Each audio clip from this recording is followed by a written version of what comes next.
The Reaper called Harbinger is believed to be the oldest and largest in the Reaper Armada. From the reaches of dark space, Harbinger managed to control the Collectors, a race of human-sized insectoid bipeds, as it sent them on a campaign to kill and gather humans from vulnerable colonies. The Collectors became a terrifying force in the galaxy, responsible for the murder of hundreds of thousands. Surviving colonists have described the tone of Harbinger's threats heard through the Collectors as they attacked as visceral and terrifying. Alliance intelligence has tentatively identified Harbinger as one of the Reapers leading the attack on Earth. A myth common to several cultures in the galaxy, Reapers were once imagined as space monsters that consumed entire stars. Archaeologists who searched for the sources of such myths found little besides the themes of all-consuming devils that are common to primitive cultures. Although accurate information about the Reapers remains scarce, the galaxy now knows that the Reapers are not a myth. They are a real and devastating threat. Sovereign was the first Reaper encountered by the modern Citadel races. Military leaders initially assumed that Sovereign was a Geth or Prothean flagship commanded by Saren Arterius, a rogue Spectre. The truth was far more alarming. The massive ship was itself intelligent, and Saren proved to be under its control. The attacks by Sovereign against Eden Prime and the Citadel removed any uncertainty about the Reaper's technological superiority. Sovereign's formidable shielding and firepower allowed it to hold off the combined fleets of the Citadel, and its mass effect fields proved powerful enough to let the enormous vessel land on a planet's surface. Sovereign's mission, to open a mass relay that would transport the other Reapers from dark space, proved its undoing. During the Battle of the Citadel, Sovereign linked its consciousness to Saren's. When Saren's death corrupted the signal and shut down Sovereign's shields, Sovereign's destruction soon followed. Biotics is the ability of rare individuals to manipulate dark energy and create mass effect fields through the use of electrical impulses from the brain. Intense training and surgically implanted amplifiers are necessary for a biotic to produce mass effect fields powerful enough for practical use. The relative strength of biotic abilities varies greatly among species and with each individual. There are 3 branches of biotics. Telekinesis uses mass-lowering fields to levitate or impel objects. Mass-raising kinetic fields are used to block or pin objects. Distortion uses rapidly shifting mass fields to shred objects. Most organic species are capable of developing biotic abilities, though there are risks involved. Biotics are the result of in utero exposure to element 0. This usually causes fatal cancers in the victim, but in rare cases it coalesces into nodules within the fetus's developing nervous system. When subjected to an electrical current, the rare material dubbed element 0, or ESO, emits a dark energy field that raises or lowers the mass of all objects within it. This mass effect is used in countless ways, from generating artificial gravity to manufacturing high-strength construction materials. It is most prominently used to enable faster-than-light space travel. ESO is generated when solid matter, such as a planet, is affected by the energy of a star going supernova. The material is common in the asteroid debris that orbits neutron stars and pulsars. These are dangerous places to mine, requiring extensive use of robotics, telepresence, and shielding to survive the incredible radiation from the dead star. Only a few major corporations can afford the setup costs required to work these primary sources. Humanity discovered refined element 0 at the Prothean Research Station on Mars, allowing them to create mass effect fields and develop FTL travel. Element 0 can increase or decrease the mass of a volume of space-time when subjected to an electrical current. With a positive current, mass is increased. With a negative current, mass is decreased. The stronger the current, the greater the magnitude of the dark energy mass effect. In space, low-mass fields allow FTL travel and inexpensive surface-to-orbit transit. High-mass fields create artificial gravity and push space debris away from vessels. In manufacturing, low-mass fields permit the creation of evenly blended alloys, while high-mass compaction creates dense, sturdy construction materials. The military makes extensive use of mobility-enhancing technologies, with mass effect utilizing fighting vehicles standard frontline issue in most military forces. Mass effect fields are also essential in the creation of kinetic barriers or shields to protect against enemy fire. Once believed to be of Prothean origin, mass relays were in fact created by the Reapers, using technology far beyond that of other living species. The enormous structures, scattered throughout the stars, create corridors of virtually mass-free space. This allows instantaneous transit between locations normally separated by years or even centuries, using conventional FTL drives. Primary mass relays can propel ships thousands of light years. The flight path, however, is fixed to a single relay elsewhere in the galaxy. By contrast, secondary relays, while only capable of propelling ships a few hundred light years, can reach any other relay within their limited range. Many primary relays lie dormant, their destinations not yet known. These relays are often left inactive on purpose, as established civilizations are unwilling to blindly open a passage that might connect them to a new hostile species. The Reapers do not share the same concern, and freely use the dormant relays. Metagel is a common medicinal salve used by paramedics, EMTs, and military personnel. It combines several useful applications: a local anesthetic, disinfectant, and clotting agent all in one. Once applied, the gel is designed to grip tight to flesh until subjected to a frequency of ultrasound.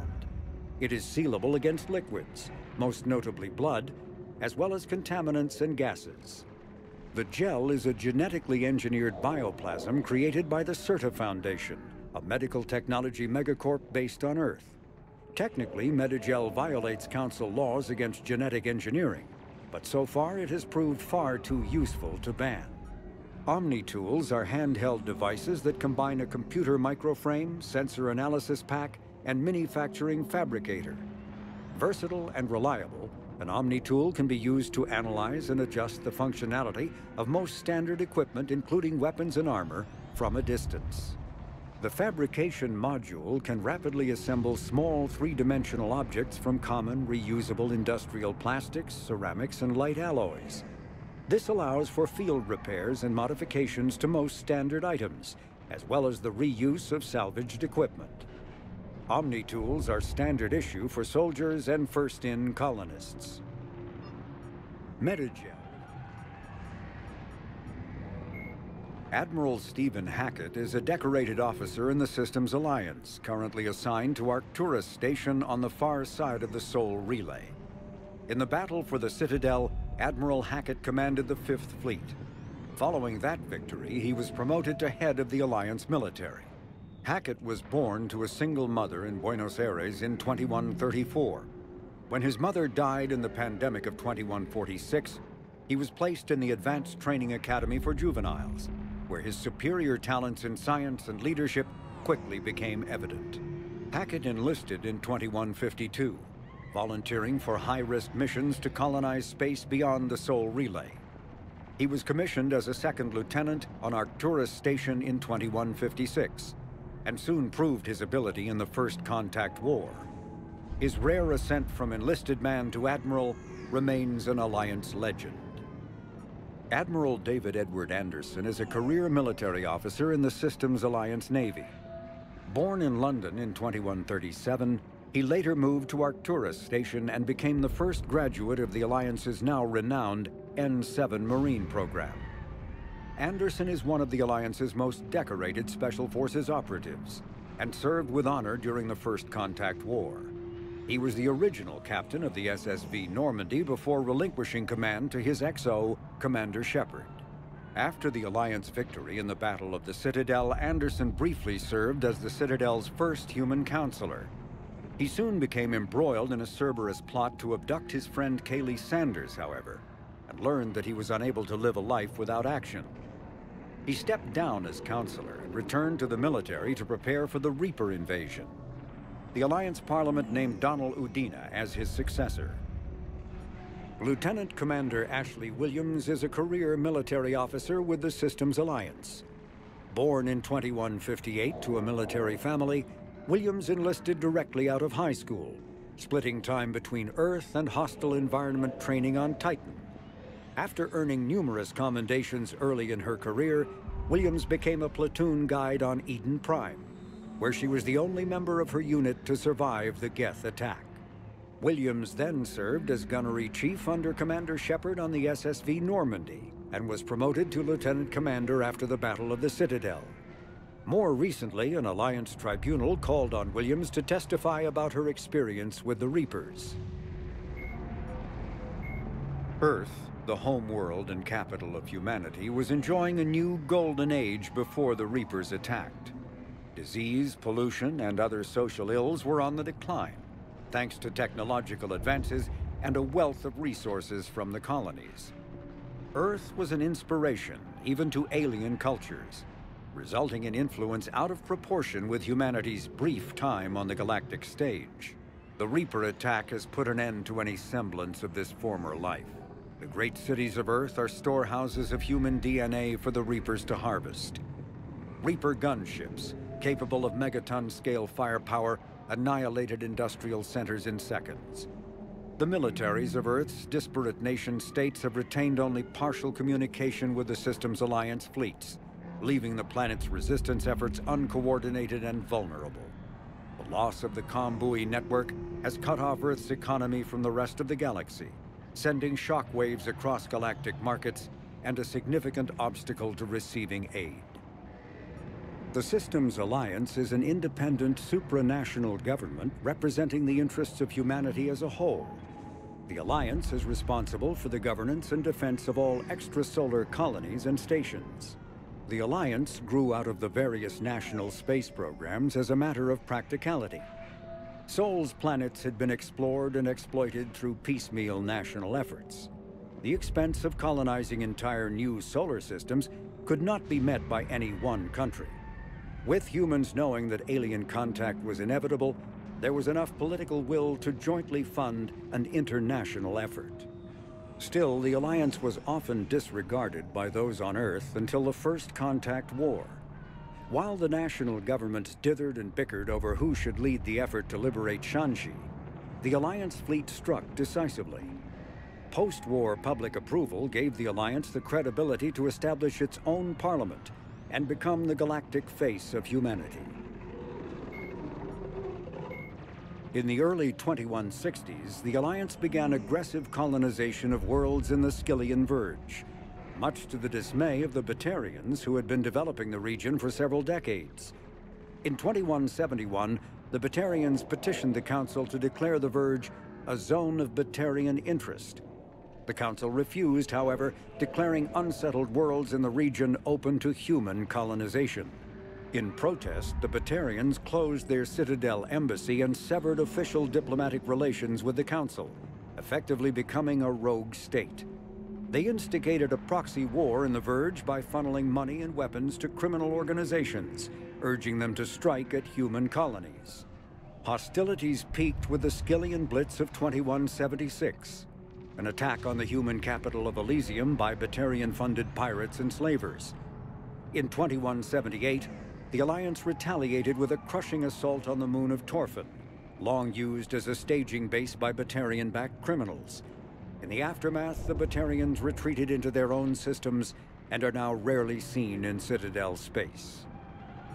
2 centuries ago, the Hanar helped 375,000 members of the Drell race migrate to the Hanar homeworld Kage to escape the environmental extermination that had claimed the remaining 11 billion Drell. Nearly all Drell demonstrate tremendous loyalty to their famously reclusive saviors. The intimacy of their relationship, expressed in a formal socio-political alliance called the Compact, also results in extremely close personal relations, in which some Drell actually learn Hanar soul names. While most Drell reside on Kage, some assist Hanar off-world as envoys, researchers, co-investors, wayfarers, assassins, or otherwise, eager to help their saviors. For a century, galactic wisdom has held that behind any high-ranking Hanar hides a resourceful and fanatically devoted Drell. The omnivorous reptilian Drell possess an average lifespan of 85 galactic standard years. Having evolved on an arid planet, Drell face serious illness on the Hanar homeworld, especially Kepral's syndrome, a fatal bacterial lung disease. The Elcor are a citadel species native to the high-gravity world Dakuna. They are massive creatures standing on 4 muscular legs for increased stability. Elcor move slowly, an evolved response to an environment where a fall can be lethal. This has colored their psychology, making them deliberate and conservative. Elcor speech is ponderous and monotone. Among themselves, scent, slight movements, and subvocalized infrasound convey shades of meaning that make a human smile seem as subtle as a fireworks display.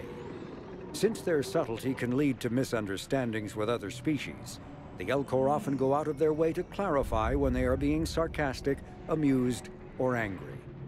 Dakuna's high gravity impedes mountain formation.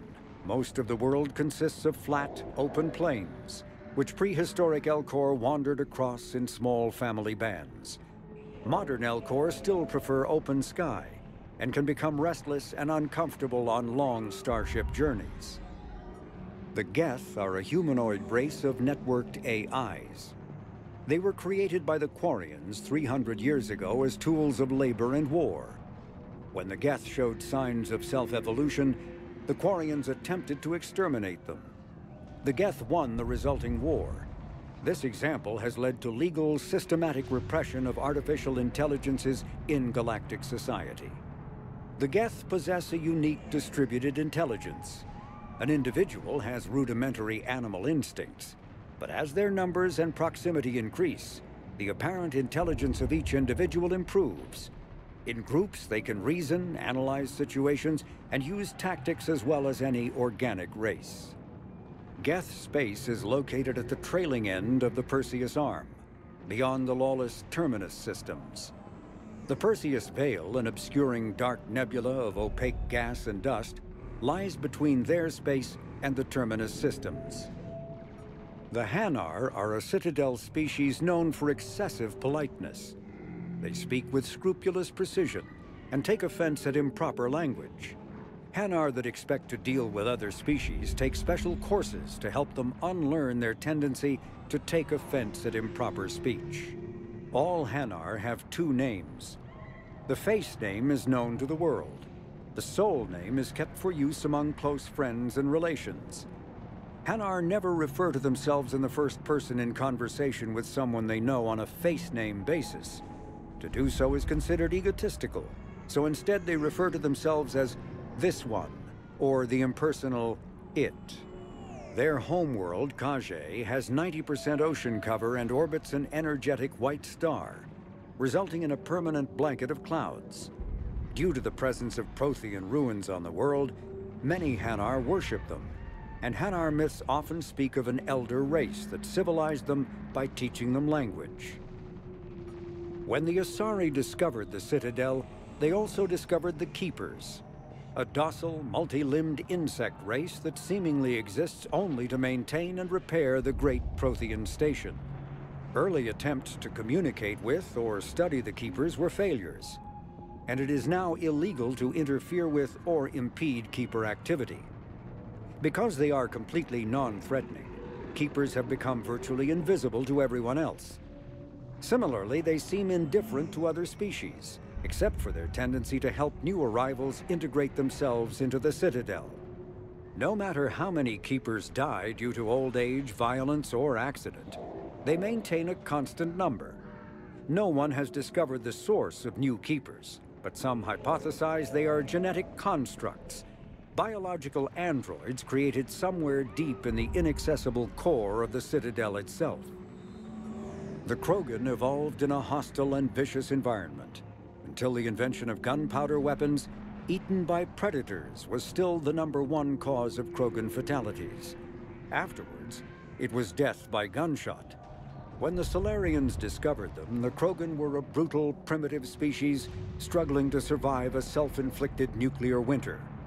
The Solarians culturally uplifted them, teaching them to use and build modern technology so they could serve as soldiers in the Rachni War. Liberated from the harsh conditions of their homeworld, the quick-breeding Krogan experienced an unprecedented population explosion. They began to colonize nearby worlds, even though these worlds were already inhabited.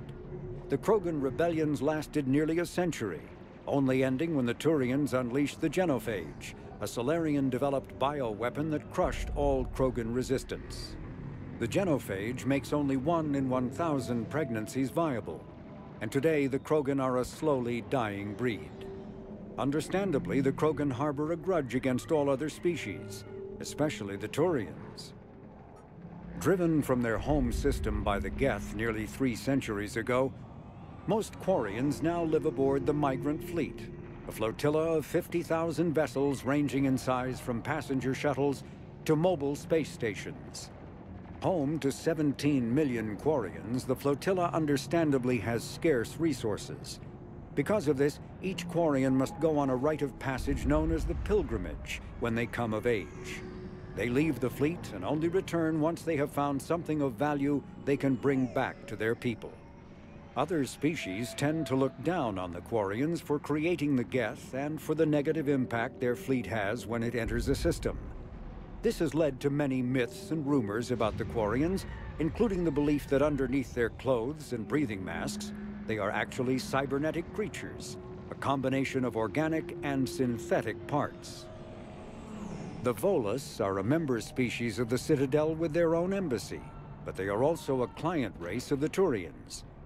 Centuries ago, they were voluntarily absorbed into the hierarchy, effectively trading their mercantile prowess for Turian military protection.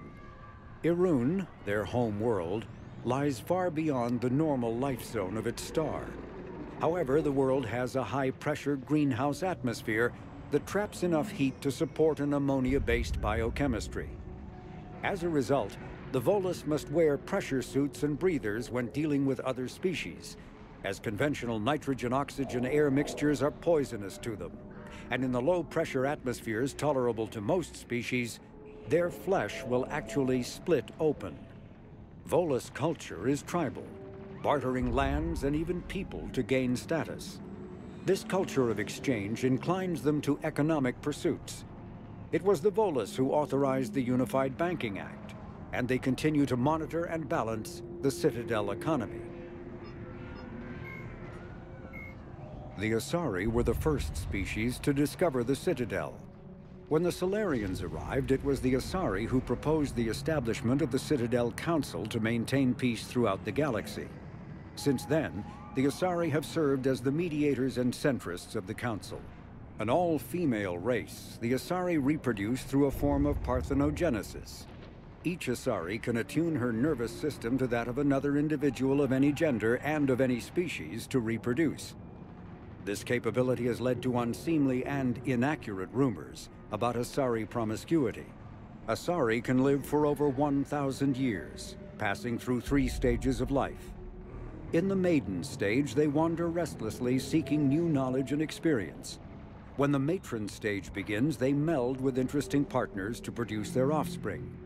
This ends when they reach the matriarch stage, where they assume the roles of leaders and counselors. The second species to join the Citadel, the Solarians, are warm-blooded amphibians with a hyperactive metabolism. Solarians think fast, talk fast, and move fast. To Solarians, other species seem sluggish and dull-witted.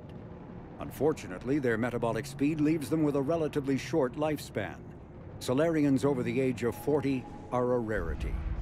The Solarians were responsible for advancing the development of the primitive Krogan species to use as soldiers during the Rachni Wars. They were also behind the creation of the Genophage bioweapon the Turians used to quell the Krogan rebellions several centuries later. Solarians are known for their observational capability and non-linear thinking. This manifests as an aptitude for research and espionage. They are constantly experimenting and inventing, and it is generally accepted that they always know more than they're letting on.